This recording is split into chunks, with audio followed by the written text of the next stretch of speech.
Méditation du 14 octobre. Il est sage de demander. Demandez et l'on vous donnera. Luc 11, verset 9. Seras-tu appelé le propriétaire d'une entreprise multimillionnaire pour lui demander des pièces de rechange pour un projet? Si tu penses que ce serait une perte de temps, je t'invite à réfléchir à nouveau. Car il y a plusieurs années, c'est exactement ce qu'a fait Steve, un jeune homme de Californie qui voulait construire un fréquencemètre. Un jour, Steve a recherché dans l'annuaire téléphonique le numéro personnel de Bill Hewlett, cofondateur de la célèbre entreprise technologique Hewlett Packard, HP. Bonjour, monsieur Hewlett. Je m'appelle Steve, j'ai 12 ans et je suis collégien. Je veux construire un compteur de fréquence. Auriez-vous des pièces de rechange à me donner? Monsieur Hewlett ne pouvait pas y croire. Alors il a commencé à rire. Mais non seulement il a donné les pièces au jeune homme, mais il est même allé plus loin. Il lui a donné un emploi dans son entreprise en tant que chargé de placer des vis et des écrous sur la chaîne de montage pour les fréquencemètres. Plusieurs années plus tard, Steve se souvient de cette expérience. Il n'était plus un lycéen, mais un célèbre visionnaire, créateur de l'iPod, l'iPhone,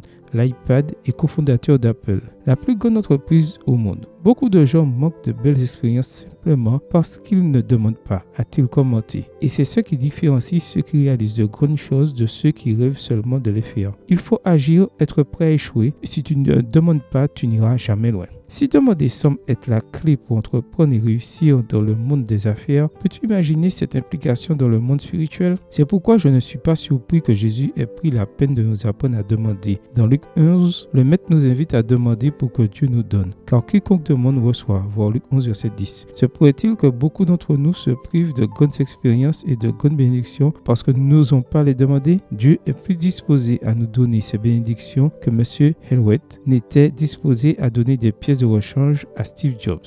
Nous devons simplement être prêts à l'approcher dans la prière et à lui demander au nom de Jésus. Voir Jean 14, verset 13. Auras-tu l'audace de demander à Dieu aujourd'hui? Amen. Bonne journée à toi et que le Seigneur te bénisse.